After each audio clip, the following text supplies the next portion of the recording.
चलिए दोस्तों, शुरू करते हैं आज की कहानी।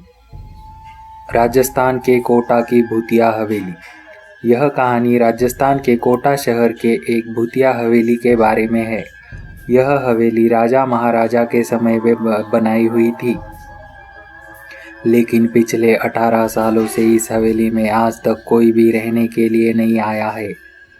इच्छा होने पर भी इस हवेली में कोई भी नहीं रह पाता था, क्योंकि लोगों का कहना था कि इस हवेली में भूत प्रेत का साया है। जब अजीत सिंह को इस हवेली के बारे में पता चला तो उसने तय किया कि वह इस हवेली को जानकर ही रहेगा। क्यों लोग इस हवेली में नहीं रह पाते हैं।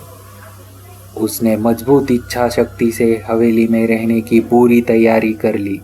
जब उसने हवेली के अंदर जाने के लिए पैर आगे बढ़ाए तो दरवाजे पे किसी अनजान व्यक्ति ने उसे रोक लिया और नज़दीक जाके बोले, कौन हो आप और किधर जा रहे हो। अजीत सिंह ने जवाब देने के बजाय उसने सामने सवाल किया, जी आप कौन। तो वो व्यक्ति बोला, मेरा नाम अर्जुन है और मैं यही पास में रहता हूँ।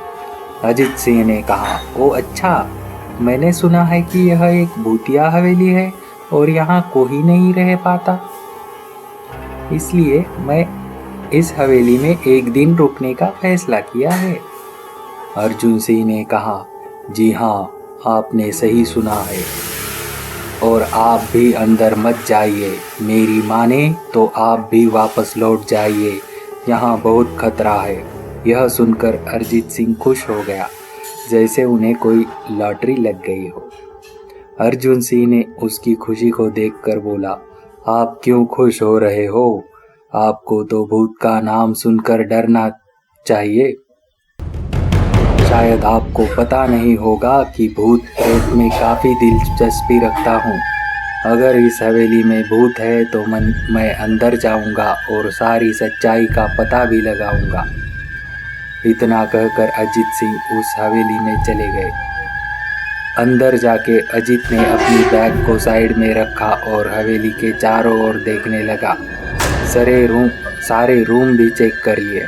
बाद में ड्राइंग रूम में आके सोफे पर बैठ गया। उसने वहाँ बैठकर दारू के 2-4 पैक भी पिए। वही अचानक उस रूम में लाइट का एक बल्ब चालू बंद होने लगा, लेकिन अजीत ने उस पर ध्यान नहीं दिया। थोड़ी देर बाद दूसरा बल्ब चालू बंद होने लगा। फिर तो हवेली की सारी लाइटें चालू बंद होने लगी। यह सब देखकर अजीत अपनी जगह पे खड़ा हो गया और संपूर्ण सावचेत हो गया। अचानक उसके सामने एक छोटा टेबल हवा में उड़ने लगा। करीबन 6 फुट हवा में ऊपर जाने के बाद गोल गोल घूमने लगा और बाद में अजीत को और तेजी से आने लगा। अजीत ने तुरंत ही अपनी जगह बदल दी और दूसरी ओर चला गया। वो टेबल वहीं जाके गिरा जहां अजीत खड़ा था। अजीत कुछ समझ पाता उठने में सोफे की सीट उसकी ओर आने लगी। वो जल्द खड़ा हो गया और छलांग लगा के दूसरी ओर कूद गया, जिसके कारण सोफा दीवार को टकराया और अजीत बच गया। अचानक सब कुछ शांत हो गया। अजीत ने चारों ओर सतर्कता से देखा और बड़ी आवाज में बोला, तुम जो भी हो सामने आकर बात करो। वहीं एक बड़ी परछाई उसके सामने आई।